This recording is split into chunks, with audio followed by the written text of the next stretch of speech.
Welcome back mga kaaldab. Ito na naman po ang inyong lingkod, si Mr. Destiny. At syempre dito po tayo sa mainit, ang mahiwagang wedding ring na kung saan nga po mga kaaldab, pasulyap-sulyap at kung saan-saan lumalabas mga kaaldab. Sabi ko nga po sa inyo dito po sa channel ni Mr. Destiny kung ano lang po yung mga nababalitaan natin, napapanood, napapakinggan, relax lang po kayo.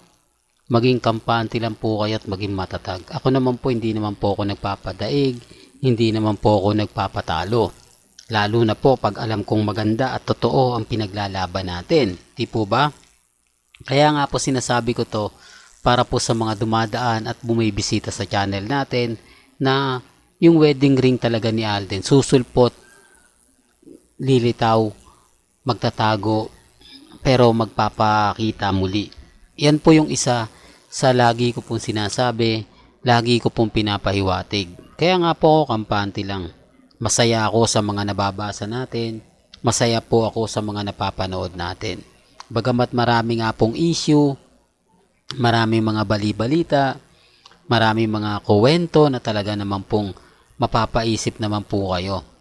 Pero gaya ng sinasabi ko dito po sa channel ni Mr. Destiny, kung ano lang po yung latest, kung ano lang po yung trending, doon lang po kayo. Di po ba? Kaya nga po ako masayang masaya sa mga napapanood at nakikita ako at napapakinggan. Kaya nga po ako relax lang eh. Di po ba? Marami kasi nagsasabi sa akin na, naku, move on ka na Mr. Destiny, tapos na yung boxing, may kumbaga talo ka na, tanggapin mo na lang yung katotohanan, nawala na talaga, keso ganito, keso ganon, di po ba? Kaya nga po ako relax lang. Kaya nga po ako kampante. Sa mga nagsasabi ng gawa-gawa lang po daw natin to, okay lang naman po yun. Hindi naman po tayo mamimilit at hindi naman po ako namumwersa sa mga viewers ko na paniwalaan nyo ko, lahat ng mga sinasabi ko. Depende po yan sa pananaw nila. Tama naman po ako, di po ba? Lahat po naman ng sinabi ko tumutugma ng mga panahon ng Aldab. Tumutugma dahil sinusuot naman po talaga ni Alden Richards yung singsing. Kaya nga po may hawak tayong mga ganito eh. Kaya nga po may mga gabay tayong ganito. Kaya nga po kasabi ko sa inyo kapag napagsasama-sama natin, talagang totoo, di po ba? Totoong suot at totoong naganap. Hindi po katang isip lang na sinasabi nila na imagination lang yan ni Mr. Destiny. Naghahasol sa'yo, ano ba yan? Yun ang hindi ko talaga mabigas mga kaaldab. Pero gaya na sinabi ko, kampante lang po ako. Darating naman po yung point na tayo pa rin, di po ba? Malay nyo, bukas sa makalawa, magulantang tayo. Di po ba? Sabi nga po ni Alden Richards, baka gulatin ko na lang kayo. Hindi po ba? Umaayon talaga sa interview. Umaayon talaga sa mga kwento. Di po ba? Pero gaya ng sinasabi ko, may mga bagay-bagay po na antayin na lang po natin. Wag po tayong basta-basta magpapadala. Antayin natin kung ano nga po ba yung magiging senaryo. Kung ano nga po ba mangyayari sa 2024. Di po ba? Kasi yung 2023, hindi talaga maganda. At hindi talaga pumabor sa Aldab Nation. Alam nyo po yan. Dahil nung July nga po, isang nakakalungkot na kumbaga naganap at nangyari. Di po ba? Pero relax lang ako. Chill lang ako. Yun na naman po yung gusto ko.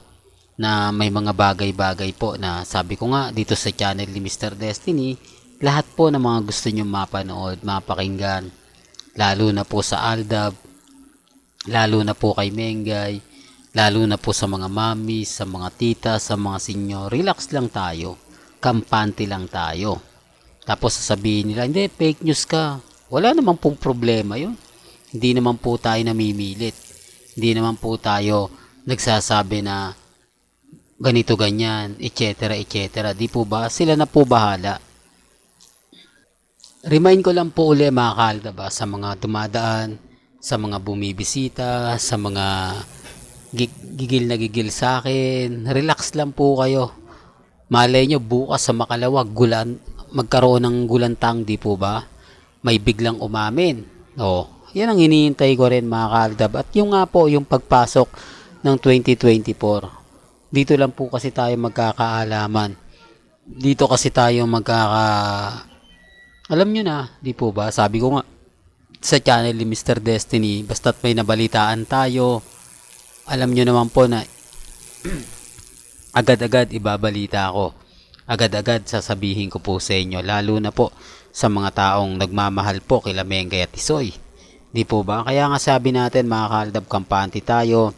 Malay nyo sa pagbabakasyon nila Mengay ni Alden sa ibang bansa ngayong bagong taon at January, pag uwi na nila ay may maganda ng balita. Di po ba? Yan ang inaasahan natin.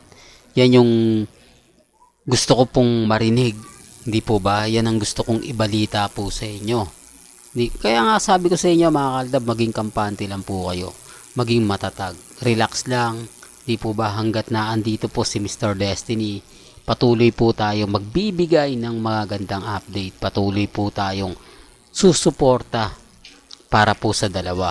Hanggat naandyan kayo, hindi po tayo bibitiw at never po akong magbabaliktad, never po tayong mag-iiba ng content. Di po ba? Tuloy-tuloy pa rin po ito hanggang sa dumating po yung point na makuha po natin yung tagumpay. Mahawakan po natin yung gusto nating mahawakan. Maisampal po natin sa kanila yung mga bagay-bagay na dapat po ay naisampal po natin. Kaya nga po sabi ko sa inyo, dito lang sa channel ni Mr. Destiny, relax lang po kayo. Maging matatag lang po kayo, maging kampante sa mga sinasabi po at pahayag po ng iba. Depende na lang po yan sa sitwasyon. Depende na lang po yan sa magaganap o mangyayari. Basta sa akin, chill lang tayo. Di po ba? Malay nyo bukas sa Makalawa. Pero hindi po posible mangyari yan. Lalo na po pagpasok ng 2024. Well, hanggang dito na lang po yung updates natin mga kaaldab. Kaya kung gusto nyo pa po ng pinaka-latest at sariwang update, abay tumutok lang po kayo dito po sa channel ni Mr. Destiny para updated po kayo sa mga latest at sa mga bagong video po na ilalabas po natin maya-maya lang. Kaya kung bago ka lang sa channel na to at isa kang true-blooded Aldab Nation na nagmamahal kina Mengay at Tisoy, tama po ang channel na pinuntahan mo, kaya consider na po kitang bagong subscriber. At huwag mong kalimutang i-share ang mga video po natin sa mga mami, sa mga titas at sa mga senyor. Hanggang sa muli, salamat po sa panonood at pakikinig.